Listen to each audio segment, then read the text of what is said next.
we will deploy all of the games on each chain, right?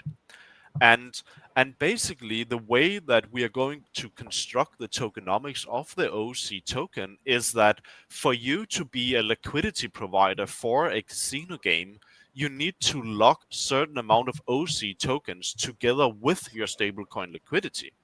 And basically, I think majority of people understands that a casino is a profitable business over long term. They are literally mathematically designed to be profitable, right? So it would be interesting for people to provide liquidity for these games if they have margin to stand against short-term swings, and if they believe that the protocol is safe to provide liquidity to.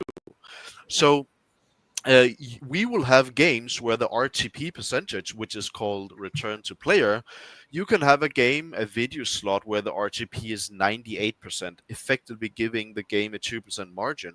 But you could also have a game with 60% RTP, such as lotteries. They normally operate around 60%. So if 1 million goes into a lottery, it pays out 600K, right?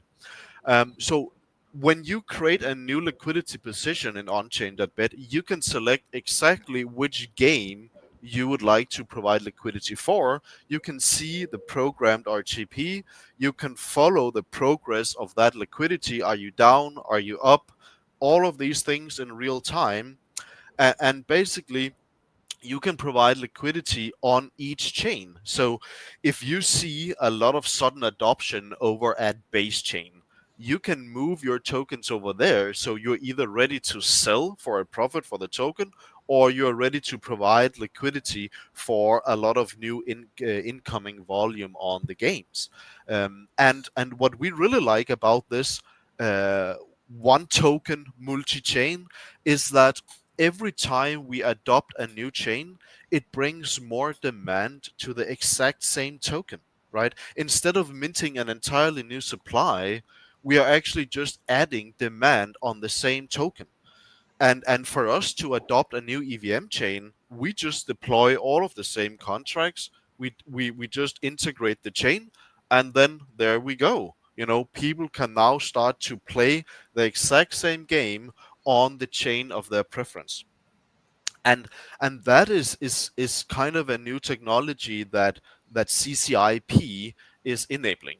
And if we want to take it one step even further, and this is where it becomes really crazy in my mind, is that with the CCIP protocol, we can actually make cross-chain games as well.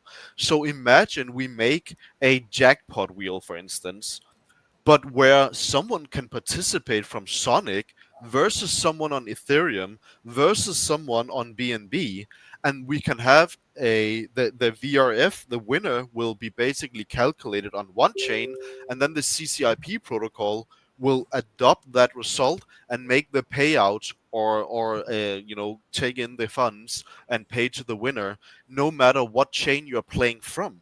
And that is quite amazing, honestly, that you can play against players that are on an entirely different chain. That has some incredible benefits, that not only are we not, the activity is not isolated to one chain, the activity can spread out, centralize the activity, but actually source it from all of the blockchains at the same time. And the I think, liquidity is on all the blockchains at the same time too, right? Provided by the users. That's the concept. well, users can always provide liquidity both for the token, obviously, if that's what you mean, or the liquidity for the games. For the But game, but yeah. yeah, the only slight thing is with CCIP, there is this validation requirement. So, for instance, if you are playing from Ethereum, right, you have a 21-minute delay, and then you are not going to play a high activity game, right? Because who wants to wait 21 minutes before your submission goes through, right? So, unless you are doing like a daily cross-chain lottery, then the 20 minutes probably doesn't matter, because if the draw is every day at 12 o'clock, well, then everyone will have the time to get in no matter what chain you're from, right? But if you are playing something like a 3-minute jackpot game, then that's not feasible when you have a 21-minute delay on the cross-chain participation from Ethereum, right? So there are limitations to CCIP, and they will hopefully optimize that in the future. But right now, the cross-chain part is limited to games that are not so high in activity. And then we have two different types of games. We have pool games, and then we have PvP games, right? PvP games is basically that. Imagine a coin flip. I think it will be one side of the coin. A opposite opponent thinks it will be other side of the coin, and then you put $100 in a piece. The coin flips, and the winner gets $198. And then basically the protocol takes a 1% fee in between or whatever, right?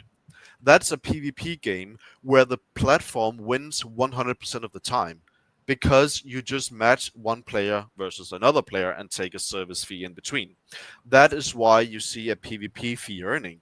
So liquidity providers to games will have a definitive earning through all of the PvP games simply because the platform cannot lose. It's just dependable on how much activity there is, basically. But then we have the pool games. That is the liquidity games. That is where the liquidity provider can, on the short term, can lose money, right? Because if you provide $1,000 to the roulette table and someone bets $100 on number 8 and they by chance hit that, well, then you would be down, right? Because someone just got lucky. But hopefully over time that would average out because the math is gonna math, right? So if you have a long timeline and you are willing to provide liquidity to the pool games over a certain amount of time, you would theoretically be guaranteed that it would be a profitable thing to do. Not only because your pool value would grow, but also because your PvP earnings is determined by the amount of liquidity you will provide to the pool games, right?